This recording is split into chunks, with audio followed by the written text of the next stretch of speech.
끝내는 새로운 시작. 영원한 문제를 끝내는 새로운 시작. 제가 몇 번 설교 속에서 언급을 했었는데요. 우리는 계속 말씀을 통해서 영원한 문제가 무엇인지 들어왔습니다. 그래서 우리는 이 영원한 문제가 뭔지 알고 있기 때문에 내 인생의 영원한 문제를 끝내는 새로운 시작을 해야 합니다. 또 내 인생을 넘어서 우리의 가정에, 우리의 가문에 우리가 절대로 해결할 수 없는 영원한 문제를 끝내는 새로운 시작이 되어줘야 됩니다. 요새 뉴스를 봐도 사람들이 멀쩡하게 잘 살다가 갑자기 이해할 수 없는 행동들을 하거든요.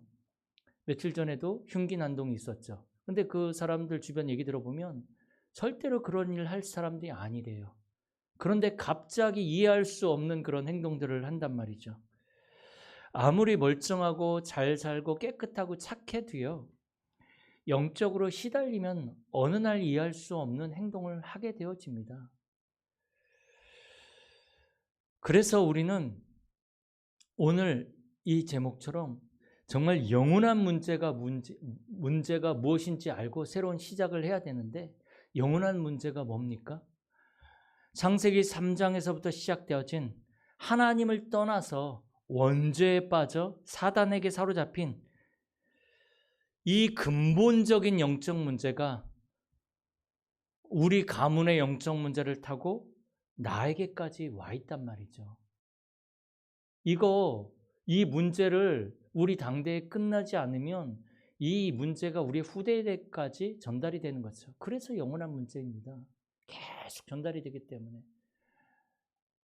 하나님을 떠나 죄에 빠진 상태로 사단에게 사로잡혀서 많은 어려움과 문제들이 오게 되어지고 그 속에서 우리 인간은 또 다른 죄를 지으며 살아가게 되는 거죠. 죄뿐만이 아니고 내가 이해할 수 없는 그러한 영적 문제에 시달리게 되어진단 말이죠. 그래서 이거를 우리가 끊어야 됩니다. 그래서 우리는요, 먼저 우리의 자녀에게, 우리의 가문 또 우리의 가정에 이 영원한 문제가 와 있구나. 그래서 우리의 가정, 가문에, 우리의 후대에게 영원한 문제를 끝내는 새로운 시작이 필요하구나라는 사실이 발견이 되어줘야 됩니다. 사실 이 영원한 문제라는 것이 우리가 늘 들었던 이 말이거든요. 근데 이게요, 우리에게 와닿지 않으면 영원한 해답으로 주신 이 그리스도가 그렇게 우리에게 답이 되어지지 않습니다. 우리가요, 살아가면서 착하게 살 수 있습니다. 그거는 기본이죠. 우리가 예수 믿는다고 그러면 뭐 나쁘게 살아야 됩니까? 아니죠.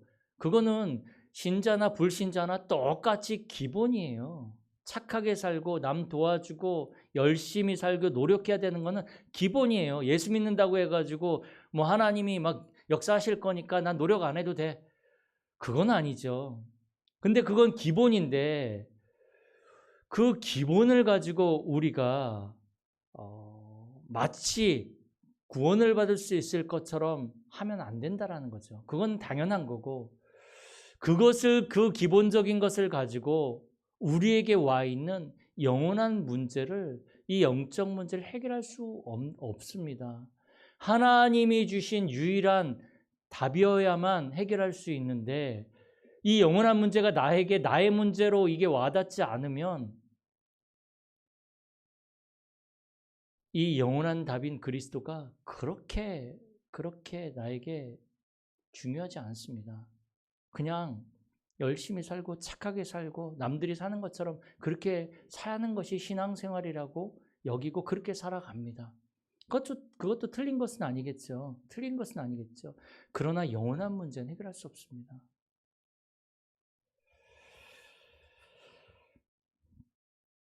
오늘 우리가 이 말씀을 통해서 정말 오늘 이 아브라함을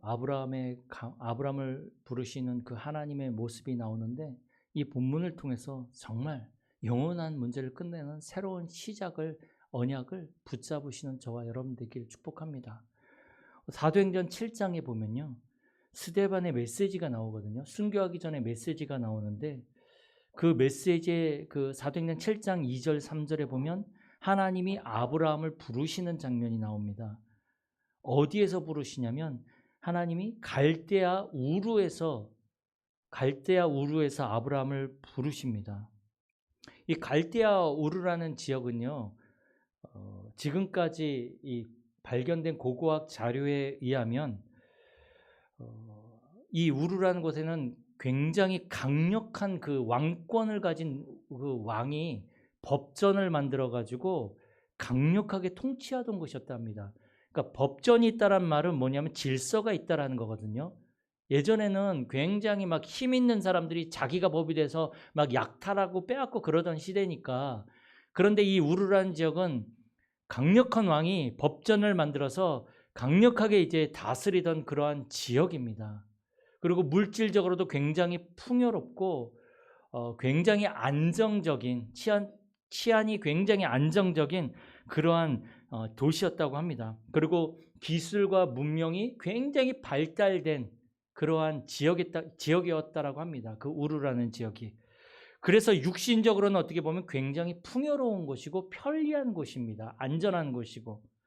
그런데 영적으로는요, 갈대아 우르라는 그 도시 한복판에 자구라트라는 탑을 쌓아놨는데 그 탑 그 맨 위에다가 신전을 만들어 가지고 달신, 이 달이 있죠, 밤에 뜨는 달, 그 달신을 숭배하는 그러한 도시가 바로 이 갈대아 우르라는 거죠.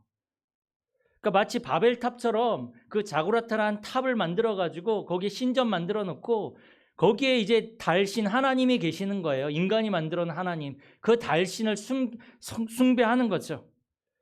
그러니까 어떻게 보면 육신적으로는 굉장히 풍요로운데 영적으로는 굉장히 위험한 도시인 거죠. 굉장한 우상 숭배의 그러한 도시인 거죠.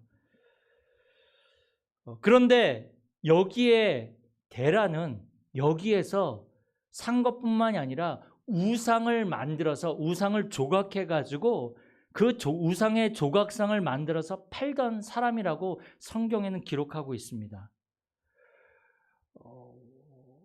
여호수아 24장 2절 3절에도 보면 여호수아가 그 백성들에게 얘기를 하는데 뭐라고 얘기를 하냐면 너희 조상 아브라함의 아버지 데라가 강 저편에 거하여 다른 신을 섬겼으니, 그리고 고고학 문서에 보면 랍비 그 고고학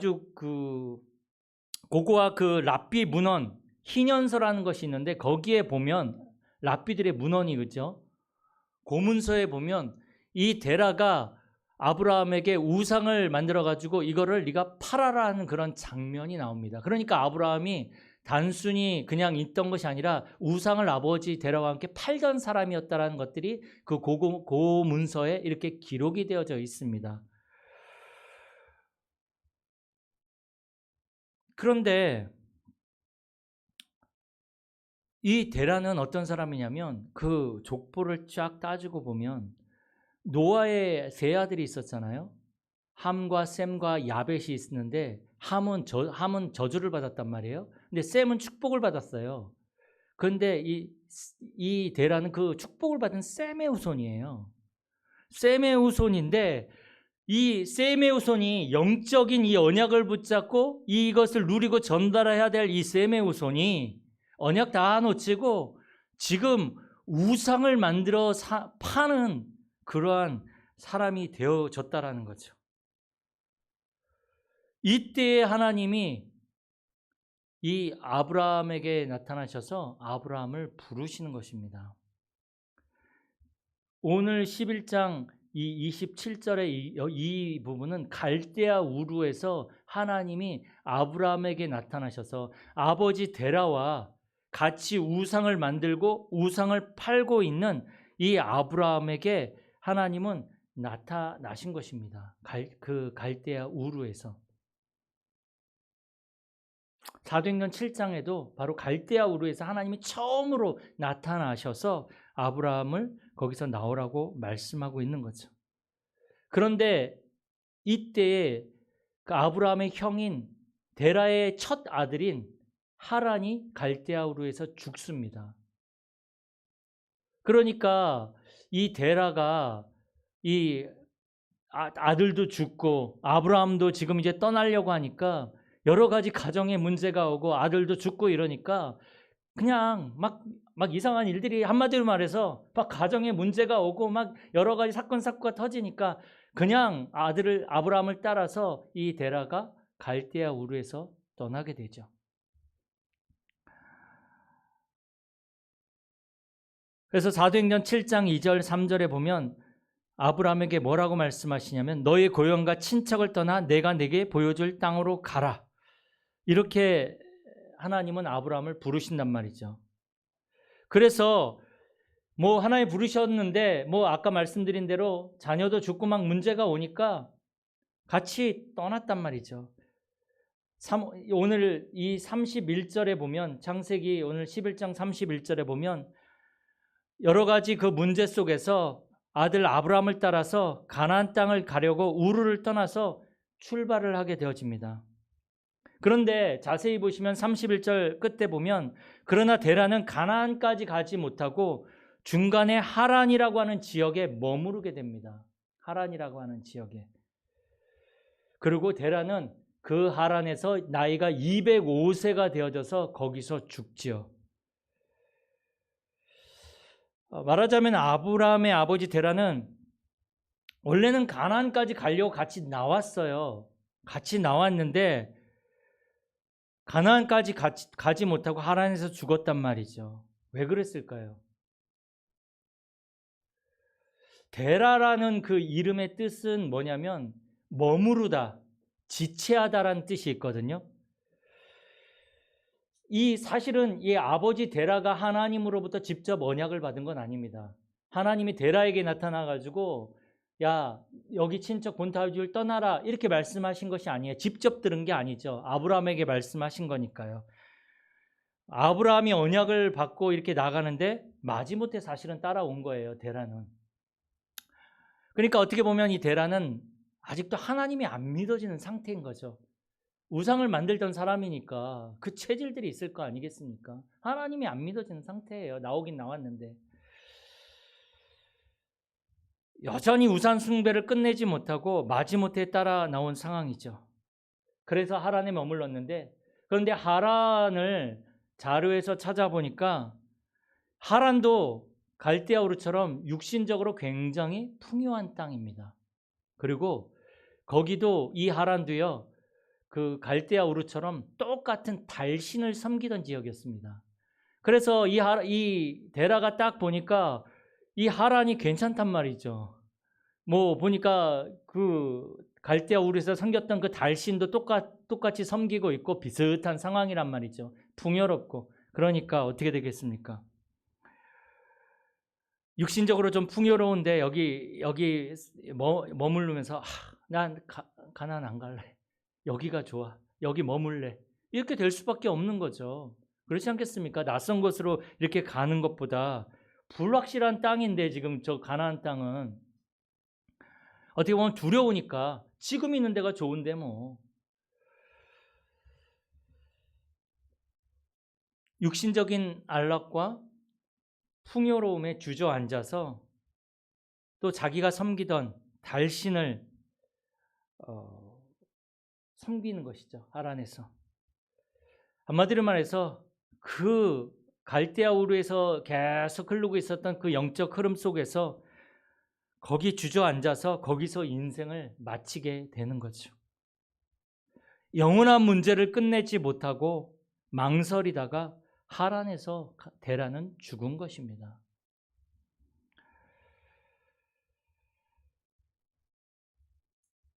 우리가요,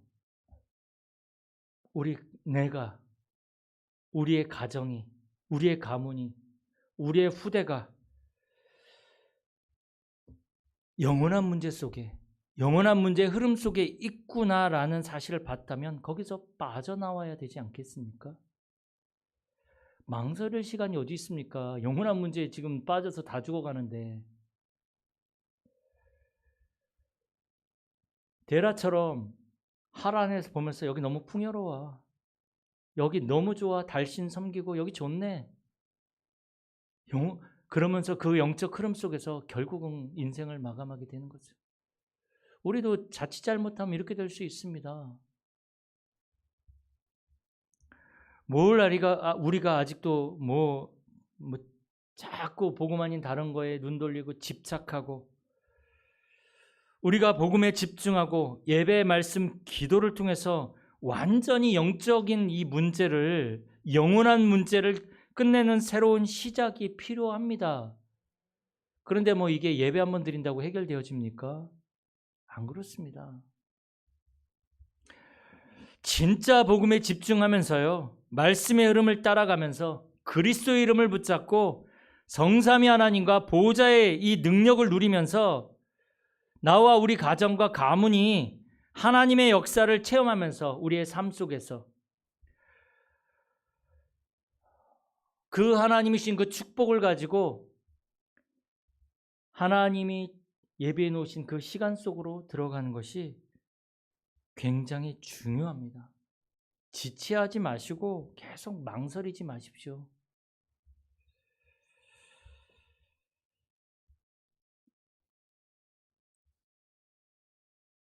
혹시요, 내가 세상을 살아가는데 자칫 잘못하면요, 내 마음이 아직도 하란에 머물러 있을 수도 있습니다. 부르심을 받긴 받았는데 하란 좋네 이러면서 하란에 머물러 있는 거예요. 가나안도 아니고 갈대아우르도 아니고 중간에 하란 어중간한 데서 평생 영원한 문제 해결하지 못하고 거기서 인생을 마감하는 거예요. 가나안 땅에 들어가지도 못하고. 정말로 내 마음이 하란에서 망설이고 있는 거예요. 항상 망설이고 갈등하고. 그래서 오늘 12장 1절에 보면 하나님이 다시 한번 하란에서 아브라함을 부르십니다. 왜냐하면 사실 아브라함도 언약을 잡긴 잡았지만 아버지의 영향을 받아서 아직도 하란에서 망설이고 있거든요. 떠나지 못하고.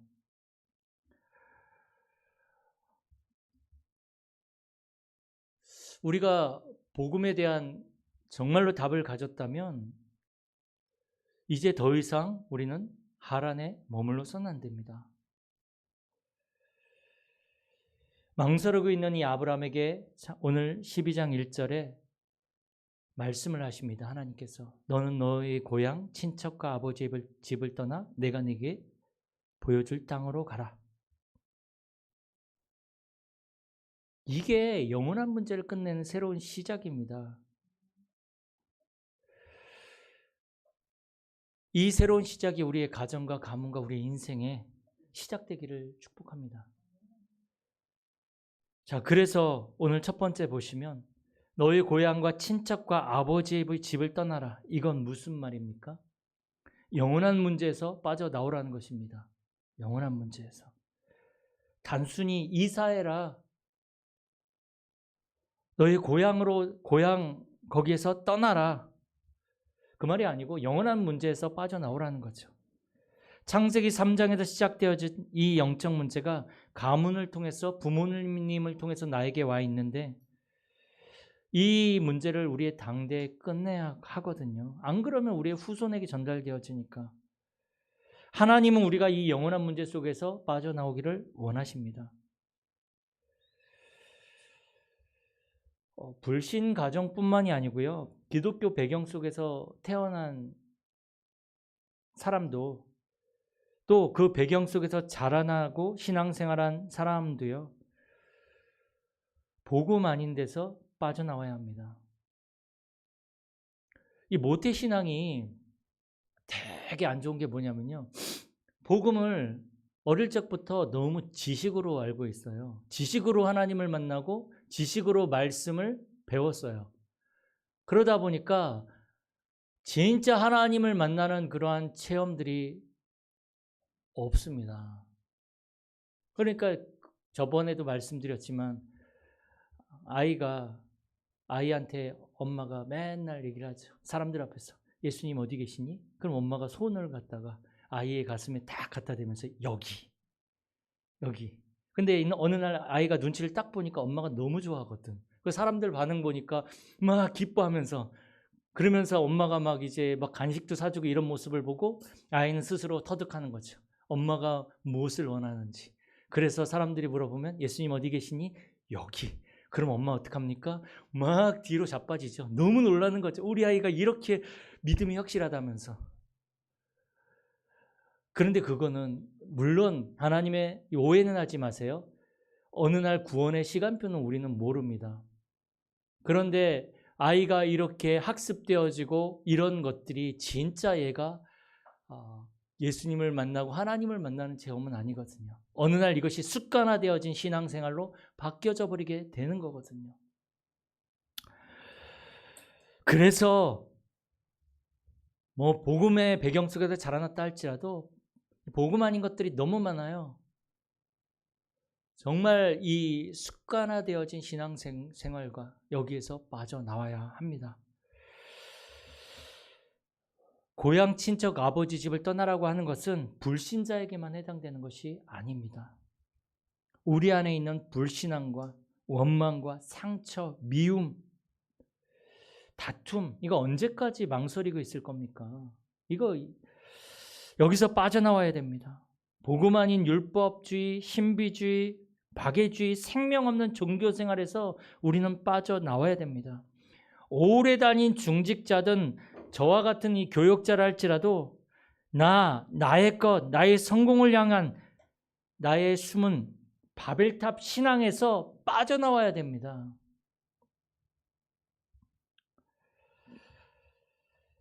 두 번째, 내가 내게 보여줄 땅으로 가라. 그 땅이 가나안 땅이죠. 가나안 땅. 가나안 땅은 한마디로 말해서 창세기 3장 15절이 성취될 땅입니다.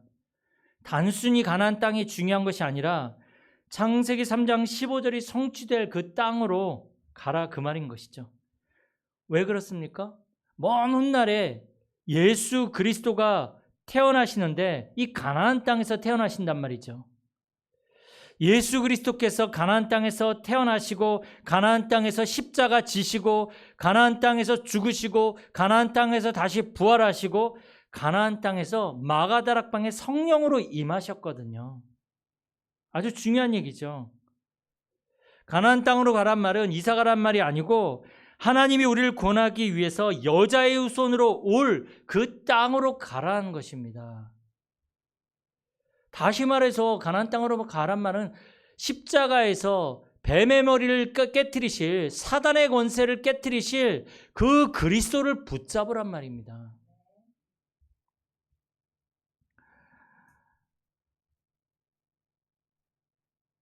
오늘날로 바꿔서 말하면 다시 말해서 그리스도를 붙잡으라. 그리스도를 믿어라. 모든 것을 끝내신 그리스도의 십자가를 붙잡아라. 부활하셔서 지금도 성령으로 역사하시는 그리스도, 그 이름의 능력을 붙잡으라는 말입니다. 이게 가나안 땅으로 가라라는 의미입니다. 정말 저와 여러분들이 오직 그리스도로 끝내시기 바랍니다.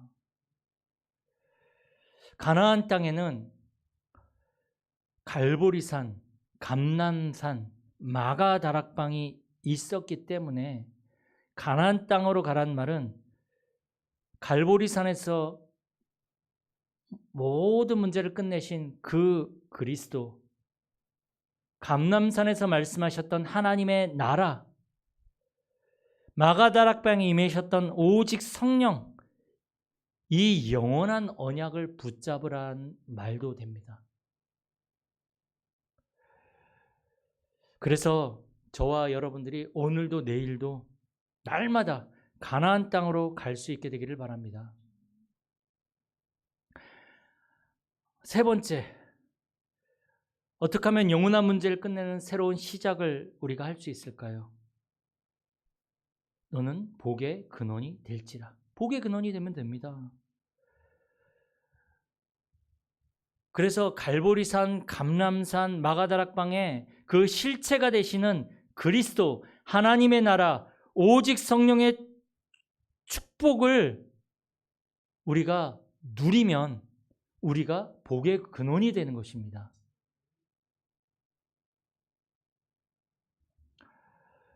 그래서요, 우리가 그리스도, 하나님의 나라, 오직 성령의 이 축복을 삼집중을 통해서 매일 누리시면 됩니다. 아침에도 누리시고, 낮에도 누리시고, 저녁에도 누리시고,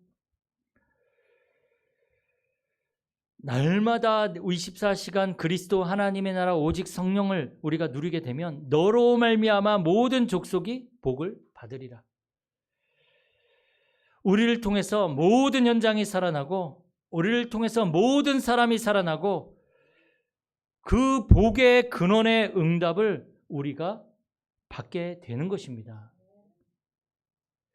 그래서 복의 근원은요, 정말 우리가 그리스도 하나님의 나라 오직 성령을 누리면 우리가 복의 근원이 되는데, 그래서 복의 근원은요, 모든 핑계를 없애는 언약입니다.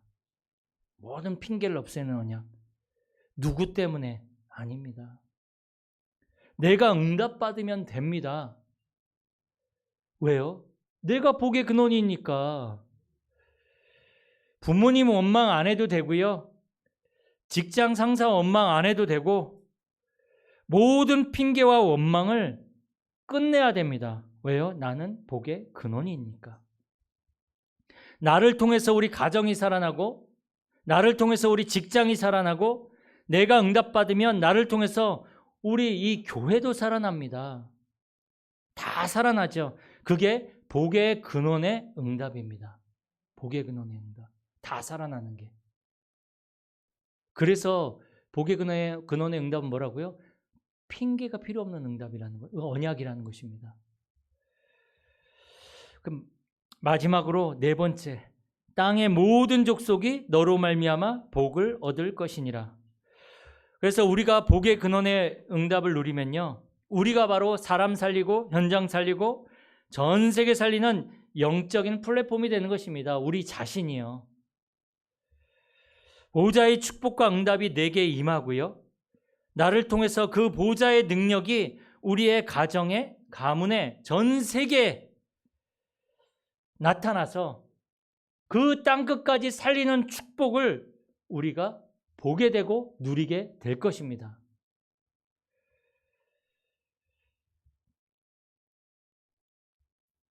갈급한 사람들이 우리에게 찾아오고, 병든 사람들이 찾아와서 치유되어지고,